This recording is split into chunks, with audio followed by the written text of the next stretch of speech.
Ticket मिलुनी बोली स्पष्ट करदेले चिरंजीव कहले आशा थिला हेले दल प्रशांत को टिकेट देला।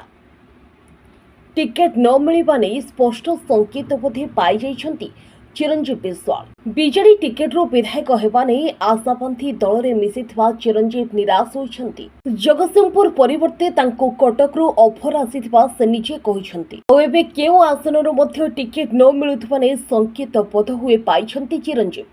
जो कारण समर्थकों को एकाठी करी टिकेट मिलु नथिबा नहीं बुझाइछंती। आ एहा मध्य कहिछंती मु प्रशांत को काउंट करेनी, भरोसा रख विधायकों अधिक पावर केमिति उपभोग करिवे से दायित्व मोर। सुनंतु से आउ कोन कहउछंती। दलरो सस्पेंड कले बिना कारण मु कोन कहितली मु कहली 9 को 90 करिया को हेले युवक मान को आकृष्ट करिया पड़िबो, महिला मान को आकृष्ट करिया पड़िबो, गाँ गहली के जीवा को पड़िबो।